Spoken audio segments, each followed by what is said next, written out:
my name is Dr. Graceffo, and I want to welcome you to the adventure of reading. Today we're going to talk about Ernest Hemingway, who is one of my absolute favorite authors since I was a little boy. I've loved reading Hemingway. The interesting thing about Hemingway, like all my favorite authors, his writing is good, but his life is very exciting. Hemingway was a war hero, he was a big game hunter, he was a fisherman, and arguably the greatest American writer of all time. Hemingway gave the world 10 novels, 10 collections of short stories, 21 movies have been made based on his life, on his writing and his life. In return, he was awarded the Pulitzer Prize for literature, and he was given the Nobel Prize for literature. Hemingway, like most of my favorite authors, Hemingway traveled a great deal. He spoke Spanish, German, and Italian, and French conversationally. He spoke them fairly well. He spent years writing in Paris and in Spain. In Cuba, he lived in Cuba for many years, and as an American, I'm very excited because now Cuba is opening again, and Americans can go back to Cuba for the first time in 50 or 60 years. So it's very exciting for me, and I hope to go to Cuba and go to the house where Hemingway used to live, which has been preserved in Cuba. He was in World War I. In World War I, he served in Italy, which is another connection that I have with Hemingway because my grandfather also served in the First World War. He was a soldier in the First World War, and he was also from Italy. So that's another connection I have with Hemingway. He was wounded during the First World War, and we'll talk more about that. He traveled extensively in the United States, and he spent a lot of time in Africa hunting. So you can see he traveled all over the world. Some say Ernest Hemingway's greatest work was his life. And he lived life to the fullest. He became the character, Ernest Hemingway. We normally think a character, what's a character? Who's a character that everybody's familiar with in a book? What's a book that you've all read? The Sea and the Old. Okay, great. What's a character in there? An old man. Okay, oh, you're talking the old man in the sea. Very good. Yeah. Oh, but and then it's not just Hemingway. What about Harry Potter? Have you read Harry Potter? Okay, so Harry Potter is a character, right? Not a real person. Hemingway was a real person, but he became a character, like in a book. Hemingway gave advance notice about his own death. He said, "I would not stay in a world where I could not be Ernest Hemingway."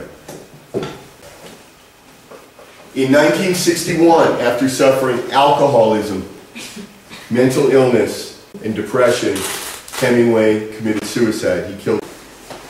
So the question, who was this man, Ernest Hemingway? He gave the world so much, and he died so tragically.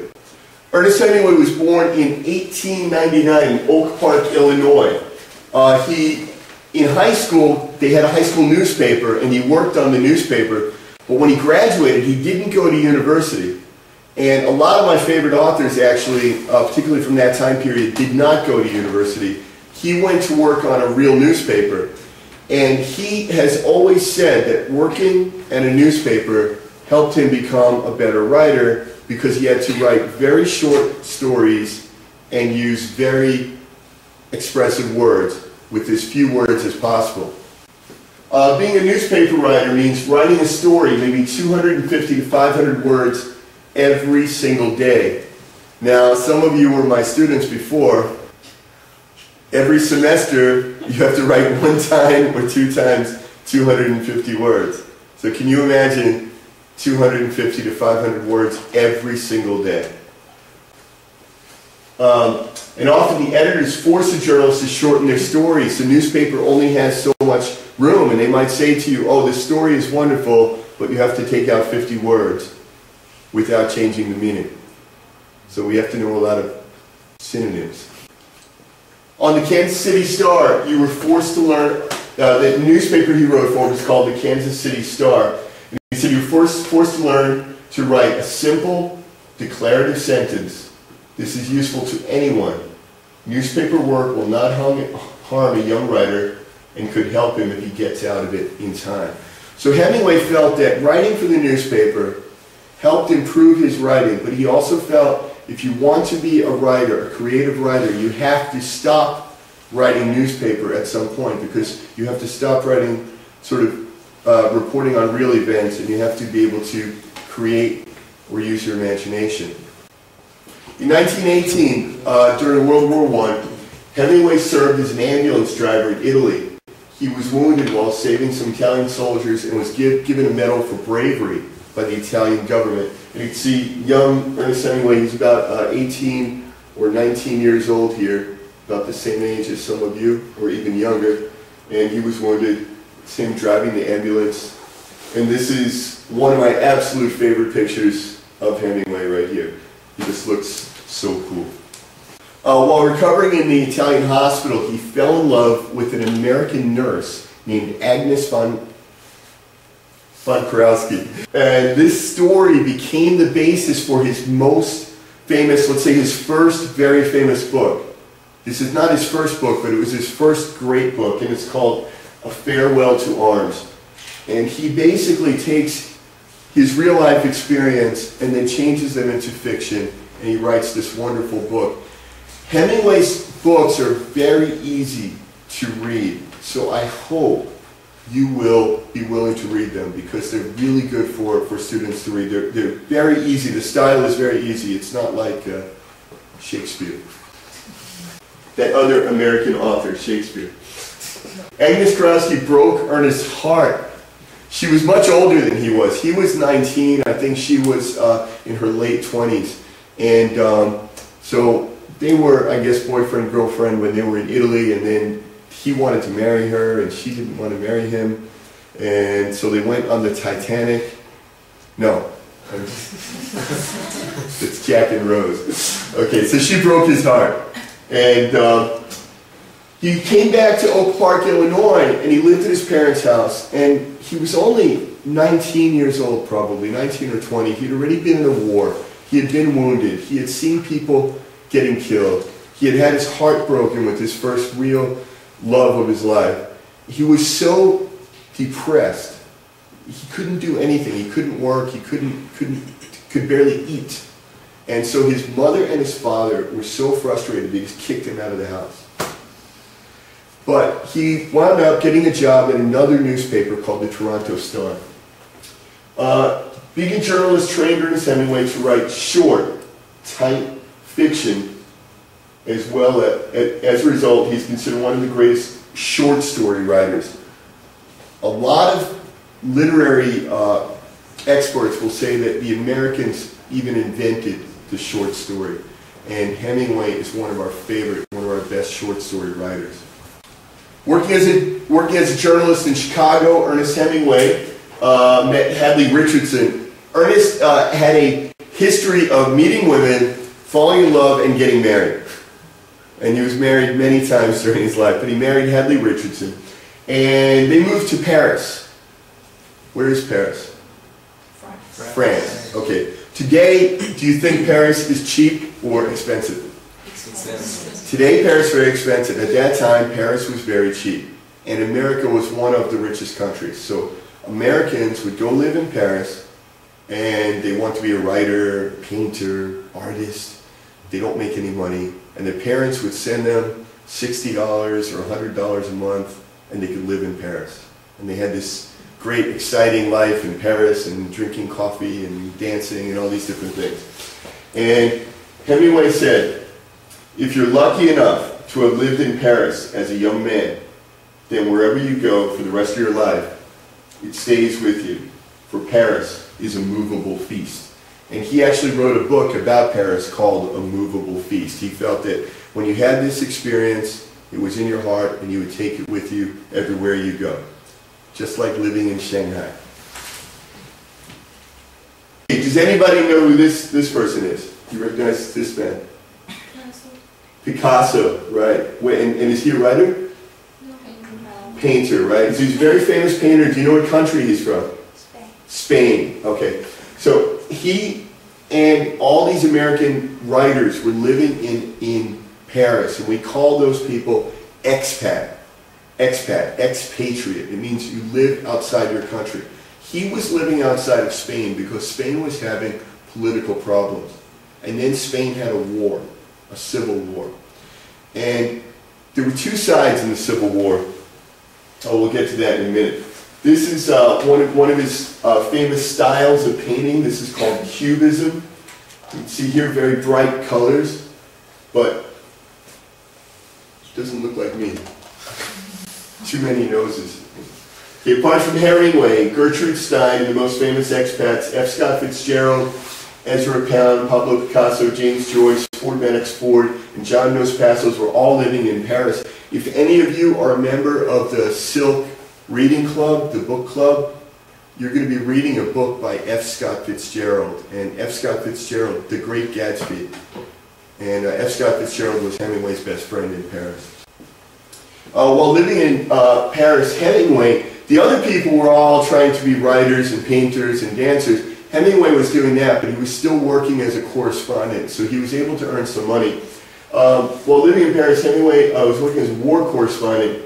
In 1922, he covered the war between Greece and Turkey, he had a war, and he went there to report on the war, so he was a war correspondent. War would play a significant role in Hemingway's writings. Many of his books are about war.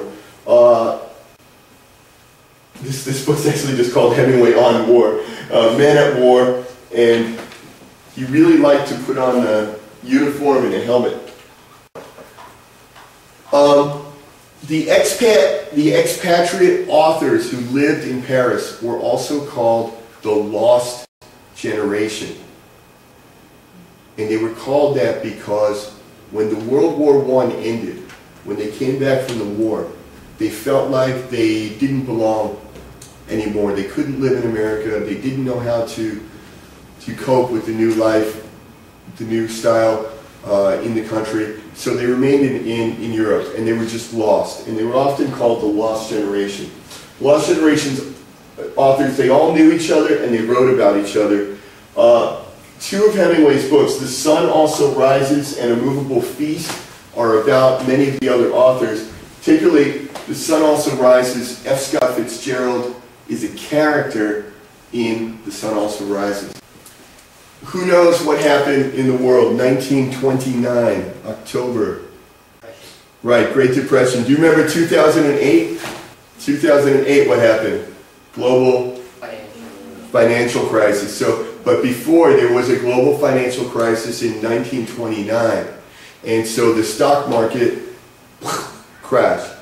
And many people lost their jobs, many people lost their money because the banks also crashed. So these expat authors that were living in Paris, they were receiving money from home.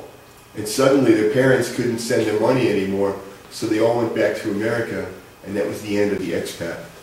In 1936, a civil war breaks out in Spain. What does it mean, a civil war? Right, inside one country. So there were two sides. If you look here, we got the left-wing side, which is called the Republican, which is funny because we usually think Republican means right-wing. Left-wing Republicans and the fascist nationalists. Fascist, what country was also famous for fascist? Germany, right? Nazi, fascist. Okay, so the nationalists were supported by the Nazis. They were supported by Hitler. And the other side, you know, obviously was not. And they were led by General Francisco Franco, was the leader of the fascists. So there was a lot of Americans, America did not enter the war, but a lot of Americans did because they felt strongly they wanted to help the free Spanish people to fight against the Nazis. And so Hemingway went there. There was the Abraham Lincoln Brigade, which was made up of American volunteers. They fought alongside the Republicans. The war finally ended in 1939 with the fascists winning. General Francisco Franco remained in power until 1975. He remained the leader of Spain. In 1937, Hemingway went to cover the Civil War. He and a group of British and Americans were the last to leave the 1938 Battle of Ebrio, which was one of the most famous battles of the war. Later, this became one of his greatest novels. It's called For Whom the Bell Tolls. And it's based on his experience in the Spanish Civil War. You can see Hemingway here Now he is not a soldier, he's a reporter. But he's not holding a camera, he is holding a gun, yeah. Hemingway, you see many pictures either holding a gun, wearing a helmet, wearing a uniform. So, here we go. That's typical Hemingway, pointing a gun at us.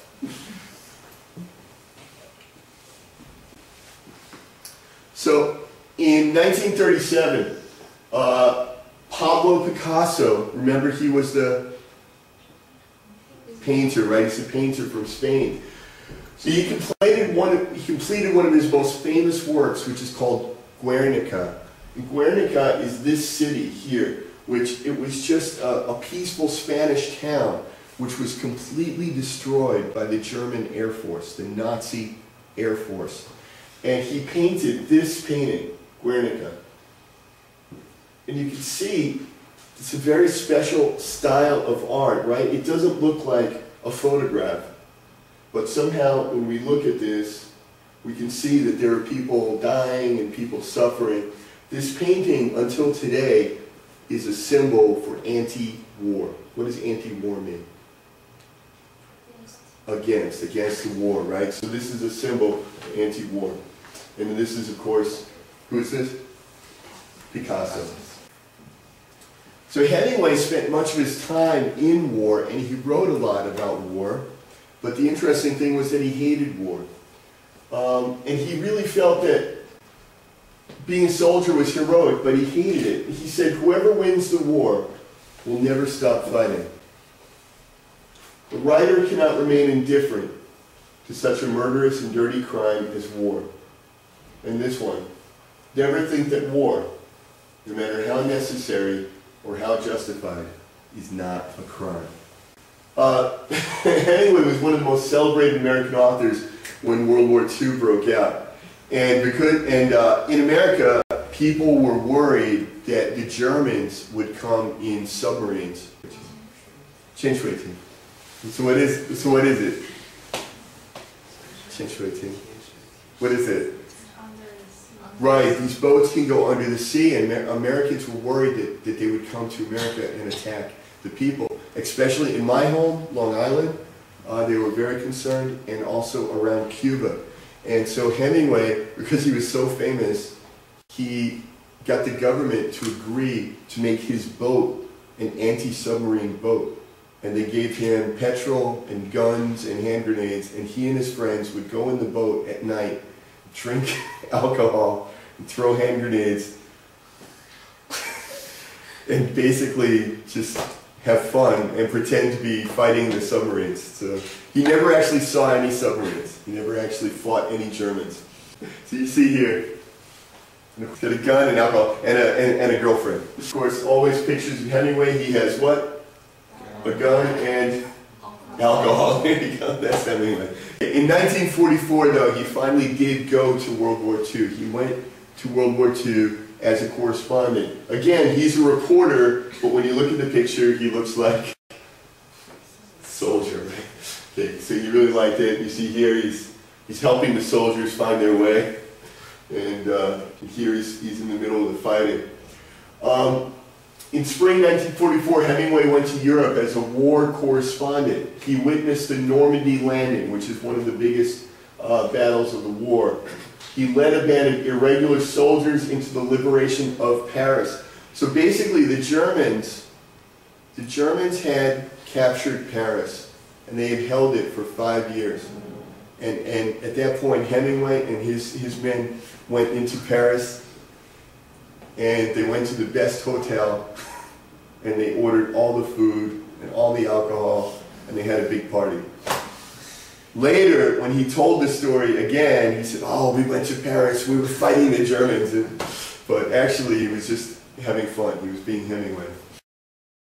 It's interesting that Hemingway never wrote a great book about World War II.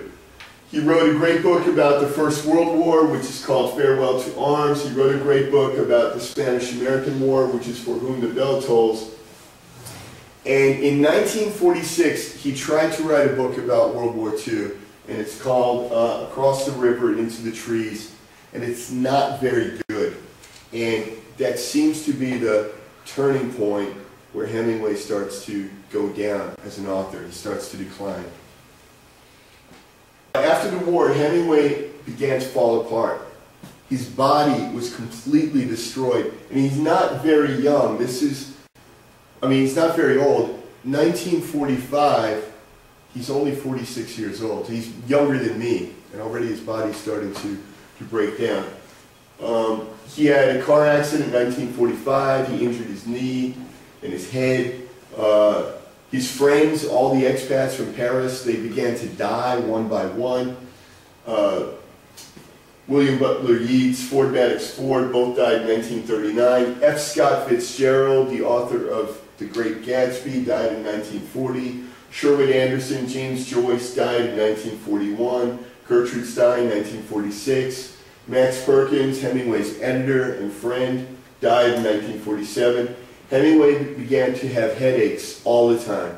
He also had high blood pressure. He was gaining weight. He was getting really fat. And he was drinking very heavily alcohol. In 1951, Hemingway wrote the book you're probably most familiar with. What is it? The Old Man and the Sea. Okay, so I think everybody's heard of that. In China, for some reason, that everybody knows that book. I think it's Hemingway's best book. A lot of people think it's Hemingway's best book. And it's very easy to read, and it's very short. We don't call that a novel, we call it a novella. It means a very short novel. It's only about 80 pages or something. But it's absolutely wonderful. And this book won him the Pulitzer Prize in 1952.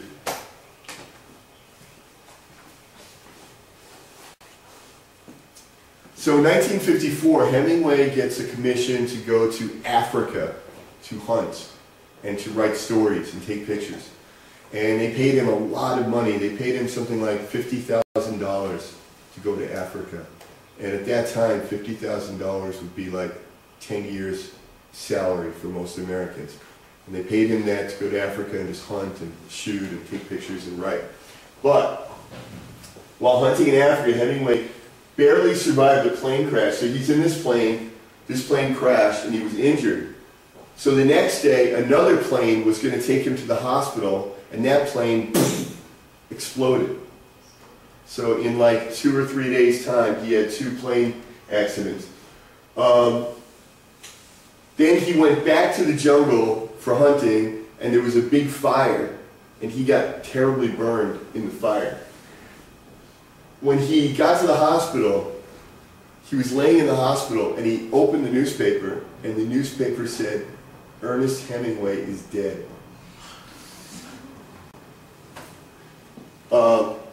After some rest, he continued his African adventure, but was terribly burned by bushfire. His injuries included two cracked discs in his back. His back had 2 broken bones, kidney failure, liver problems, and a dislocated shoulder and a broken skull. 1954, Hemingway received the Nobel Prize for Literature, but was too ill to fly to Stockholm and receive the award. So every year they give the Nobel Prize in Stockholm. What country is that? Sweden, right? But he was too sick to go there because he was almost dead from Africa. So he did receive the prize, but he didn't go there to receive it himself. And you'll see that he was very popular. Magazines would often write about him. They'd put his picture on magazines. If you look at this man, look at him here. It's hard to believe this is the same man in the beginning. It's so strong. And he just looks terrible. And again, he's not that much older than me here. He's probably 5 years older than me. And that's it. I hope I don't look like that. 5 years. I hope you don't look like that in 5 years. Yeah. 1955 to 1956, Hemingway was bedridden. What does bedridden mean? Cannot get out of bed. Cannot get out of bed. He was bedridden. Doctors told him he had to stop drinking. So he stopped drinking. Yes or no? No, of course not. Doctors. He kept drinking. Hemingway's friend said that his eyesight was failing, his mind was unclear, couldn't think clearly, and the newspaper said he was on the verge of dying, but he was still Ernest Hemingway. He was still so famous. So magazines were still paying him money to write. At this time, Ernest Hemingway would earn for one magazine maybe what some Americans earn for 1 year. You just earn that for one story, 250 words or 500 words. You, my students, you write 250 words 2 times and nobody pays you. Nobody gives you any money. It's not fair. Look at how terrible he looks here. He's about 55 years old, 56 years old. Hemingway was admitted to a mental hospital. Hemingway was admitted to a mental hospital for severe depression, where he was given shock treatments. They don't do that anymore, but in the old days they used to use that. The doctors would use electric shock in your brain to cure you, and almost every patient who got electric shock killed themselves. So it didn't work very well. When he was released from the hospital, he asked to be driven home, and he went into his house and he shot himself with one of his guns, and that's how he died. There is no lonelier man in death except the suicide. That man who has lived many years with a good wife and then outlived her. If 2 people love each other, there can be no happy end to it. So Hemingway wrote this. When he was very young, he wrote this. He thought that suicide was a very lonely way to die. When he wrote this, he wrote about losing a wife. But I think what Hemingway lost was himself. He lost Hemingway. He could no longer be that strong, tough guy on the boat with the gun. So he killed himself. His greatest works include Farewell to Arms, For Whom the Bell Tolls, The Sun Also Rises, and The Old Man in the Sea. There is a movie of the Farewell to Arms. I've asked Teacher Khan to download it for you. I don't know if he has it, but you can find it online. There is a movie. It's not great, but it's okay. But you could watch the movie and you could read the book. The book is very easy to read. For Whom the Bell Tolls is also easy to read. It's longer than Farewell to Arms. The Sun Also Rises, very, very good, very interesting book, but I don't want you to read it because there's a lot of drinking alcohol. Okay. And The Old Man in the Sea is the easiest to read. It's also very short, and I know there's Chinese versions and English versions floating around school. So I hope you're going to read those. Hemingway's greatest work may have been his life, the life he lived. If you look at Hemingway, you know, he did so many different things. He had so many adventures. He took being a writer from being someone who just sat in a room to being someone who not just gobbled up life, but made a show of it. Normally we think a writer is someone sitting in an office, sitting in a room, writing. But that wasn't Hemingway. He was out, living a very, very incredible, exciting, adventurous life, and then he wrote about it. All right, me and Hemingway. Okay, when I was young, my grandmother encouraged me to read authors, adventure authors. Last time I talked to you about Jack London. This time we're talking about Hemingway, and these are authors that I read when I was a young boy. Another one that I absolutely love, Sir Richard Francis Burton. She taught me that to help me to learn about languages, so I'd be interested in learning languages, and interested in travel, and interested in writing and literature. So from a very early age, Hemingway and Jack London had a lot of influence on me. It was me when I was 10, it was me when I was 11, okay? I didn't drink alcohol, but I had a gun, so I was like Hemingway. Okay, Hemingway was a boxer. He boxed, yeah, everywhere he went. It's in Africa, and this in Paris probably, or in Chicago. You know, I was a boxer. Hemingway was in the First World War. I was also in the Army. Hemingway went around the world writing about his adventures, and I did the same thing. And here's me sitting in Angkor Wat writing. Hemingway was a sailor. I was a sailor. Okay, Hemingway was a war correspondent. I was a war correspondent as well. And every single day, every day, I was thinking about Hemingway when I was there. Okay, Hemingway inspired me to write books. I've written 7 books, and just a few of them right here.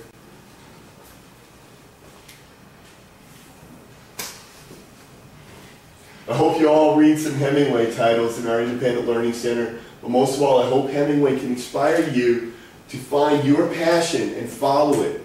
Just like when I told you about Jack London. Your passion is your passion, not somebody else. You find the thing that you love and you do it. Not drinking alcohol. No suicide. No suicide. Okay, now, go read a book. Okay, thank you, students.